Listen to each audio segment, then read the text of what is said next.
We ready? Everybody good? Everybody good? All right, fire away. What was the first thing you told Drake after the game about his performance? Yeah, I was pleased with his performance. Other than the 2 interceptions, those things we can't have those turnovers. That was the big thing. And you know, Drake, as I've said before, as soon as I got on the phone with him, you know, he was like, "That was stupid. That was my fault. Whatever." So he's very accountable for the mistakes he made. But I really like what he did. I thought we started fast. We got him going early with a few completions that we thought might be easy completions.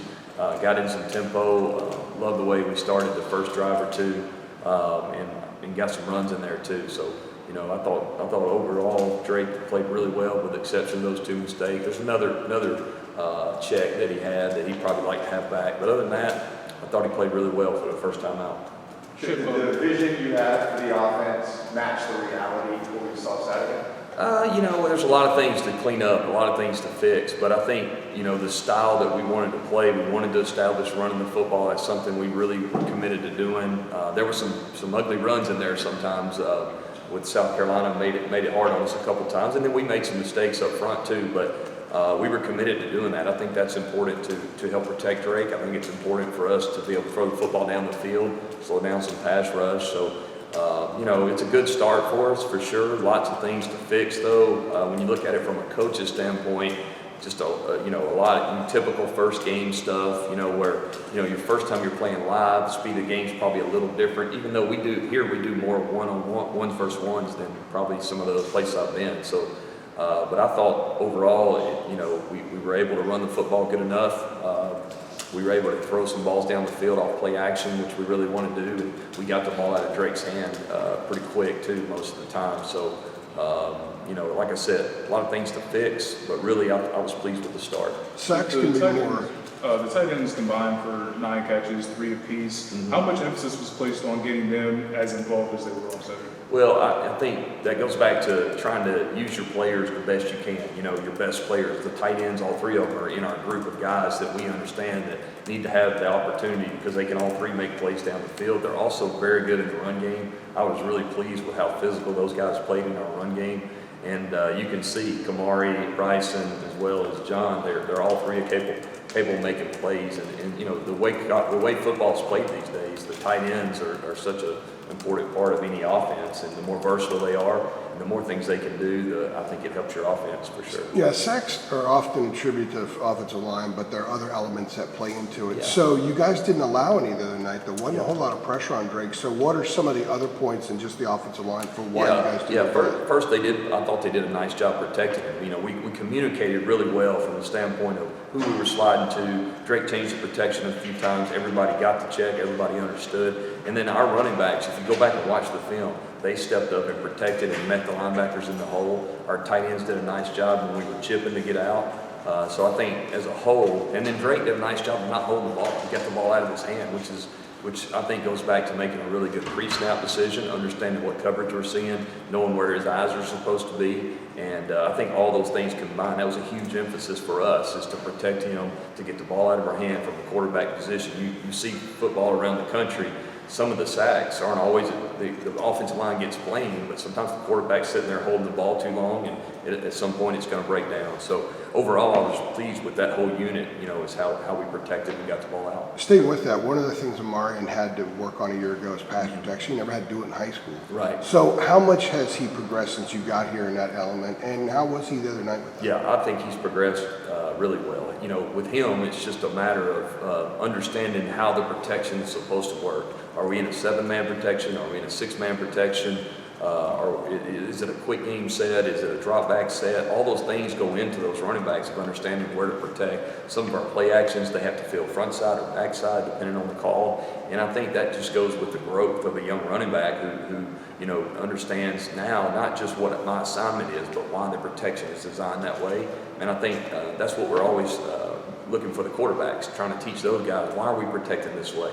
Is it just because I like to do it that way? No, it's because we think we'll get this guy, you know, get him affected or something by whatever protection we're in and where the vulnerabilities are in the protection. And I think our whole team, or for sure the running backs and quarterbacks, are getting better at understanding that. Coach Lindsey, with Hampton scoring 2 touchdowns in the game Saturday night and having a decent amount of carries behind Brooks, he had a good start to the season last year. How do you look to continue the momentum to the beginning of this season with them? Yeah, that's the challenge, I think, for all of us, is to stay consistent, right? I think that's the most important thing is, and Coach Brown mentions this a lot, how can we be consistent every day, excuse me, come out, have great practice, and then carry it over to the game. And, you know, we understand that the season's a long season, and guys sometimes coming from high school, which I know he's been here, but they don't understand that grind every single day that a season. And by the end of the season, it feels like you've been playing for 6 months. And so I think that's the challenge for our guys. Let's just continue to do the things we got to do to improve each and every day and be really consistent. And a lot of that's focus. And one thing I want to say is I thought our focus was really good.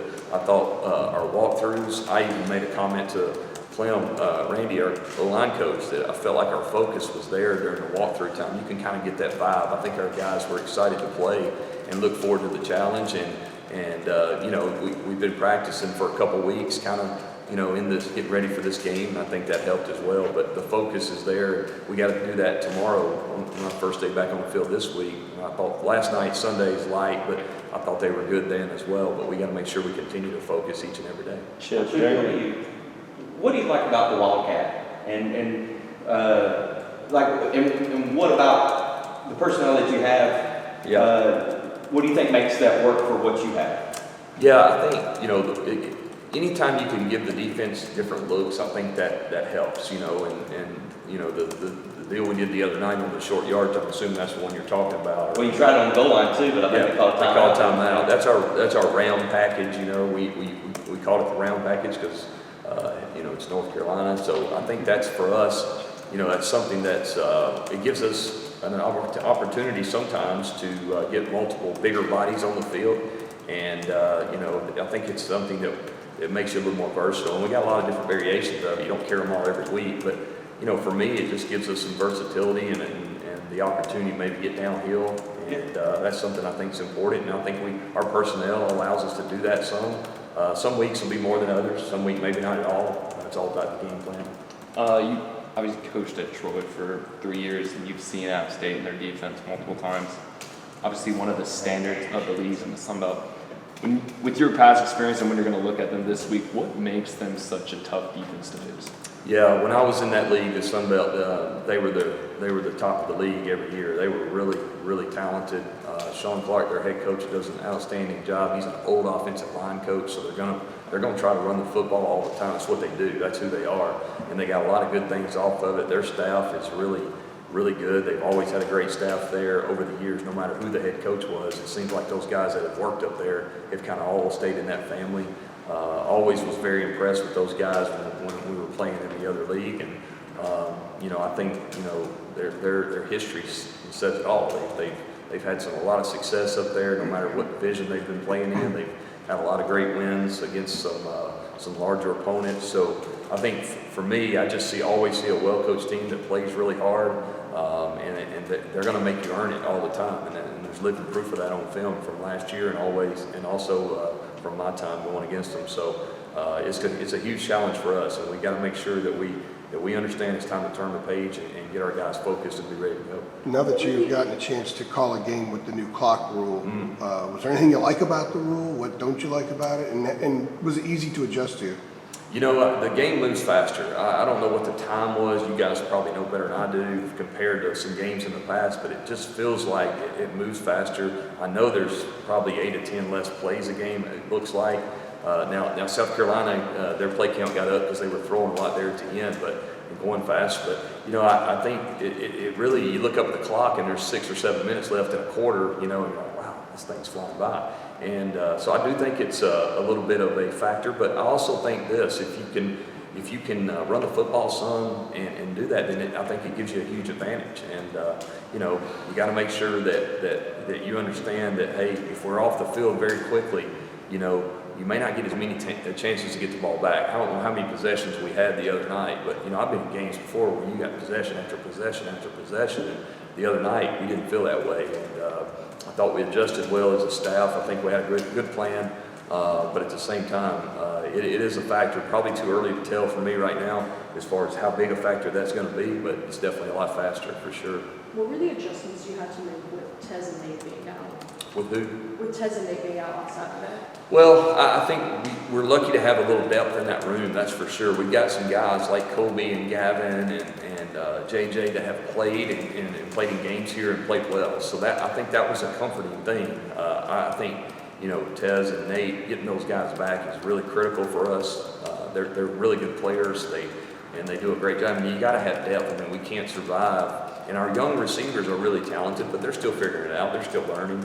So we need those guys to kind of grow up pretty fast. But game plan wise, didn't change a whole lot, being honest with you. We felt like Tez was going to play, and that's the way we approach practice. And then we also feel like our other guys get reps as well. And at the end of the day, we have to be who we are. We can't have different plays each and every week. We're kind of got to be who we are that fits our team. I think that's the key coaching point is let's build the offense around the strengths of our team. And I thought we did a nice job of that, and hopefully we'll get those guys back this week. What's the challenge? Mike talked earlier about finishing the game. What's the challenge late in the fourth quarter, 8 minutes or so to go? Yeah. You're up 14. The offense sort of sputtered a little bit. Yeah. Where's the challenge? Yeah, I mean, it is a big challenge, something we really talked about last night. If you go back to that game, we got a 2-score lead, I guess, with around 8 minutes and some change left. And, we had thrown a couple interceptions, and obviously that sticks out in your mind about, hey, let's don't turn the ball over. And we've had success running the ball. And when you go back and look at those drives, we were close to hitting a couple runs, but we didn't quite get it done. And but the one thing we did is we ate up some clock by running the ball. I think the one drive they called 3 timeouts probably in a row, and that was good because we wanted those guys to use those timeouts, knowing they were down 2 scores. At the same time, we tried to present something to them they hadn't seen before, and we got a couple first downs with that. And I think for us, we got to keep the mentality that, hey, we're still going to be aggressive. And Drake's a better quarterback now, so I trust him tremendously. We're going to have to hit some throws still in those situations. If you look at both interceptions, one was on a scramble drill.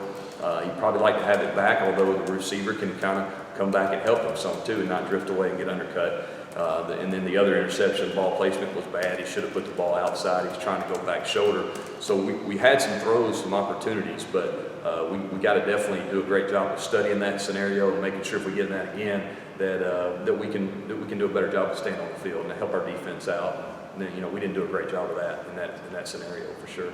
Chip, is Doc Chapman maybe the pleasant surprise of this offense, or one of them? Like, how would you describe the progress that he's made? And you guys are using him obviously. Yeah, and I think with Nate being down, it gave him maybe some more opportunities than he might have had. But Doc is extremely talented. He has improved from 3 weeks ago. Where he is now, I think is a huge improvement. Doc's a great kid. He's explosive. You know that. He's got really good short area quickness and can make cuts and so forth. So I really like him. And I think we'll see how his workload goes throughout the season. But he gives us another dimension there for sure. And being down Nate, I think that was a huge deal for us to have him step up. I'm really proud of him for doing that. Time for 2 more. Chip, this may be a silly question, but your predecessor was on the field calling plays, you're up in the booth calling plays. Why do you prefer to be up in the booth versus on the field? I know different offensive coordinators. You know what? I've always been up in the box unless I was a head coach. So because they kind of make you be down on the field for that. So, but I just like it. I like to be able to sit up there and see from above, and it's just a comfort thing. I mean, some guys love it, some guys don't. If you look around the country, everybody does it a little different. So I think it's really just purely a comfort thing for me. It seemed like the first drive went about as well as you could have hoped for, just all the different things you're able to do. Sure. I mean, do you actually script that out like the old school? You would hear, these first 15 plays are scripted. Like, what is there a script that you're like picking and choosing from for specifically the first drive, or is that just a feel thing? Like, no. I think you script based on what your preparation and what you practiced, and at the end of the week you look up there and go, okay, what has looked really good? What have we been good at? What can we execute? I think that's really the idea there, and everybody does it a little different. Some script I think 10, some script 15. Each week for me is a little different based on the defense were playing. But the one thing I'll say is when you do it, when you script your plays and you walk through it with your guys and they know what's coming, it makes it easier to execute. And I think that's a huge thing because you go, okay, guys, hey, I'm thinking this. Hey, the first third down, I'm thinking this, and try to do a great job of preparing them so nothing's a shock when they're on the field, whether it's seeing the signal and getting that right or executing the plays against the defense. And, you know, that was a great start we had the other night, and hopefully we'll continue to do that. Sometimes they either show up in something different on defense or, you know, you don't execute or whatever, and you have to go back and rethink some things. But again, our guys were focused. I think they prepared, and they really executed well those first couple of drives, and I think that got us off to a great start. All right, thanks, Jim. Thank you. Appreciate it.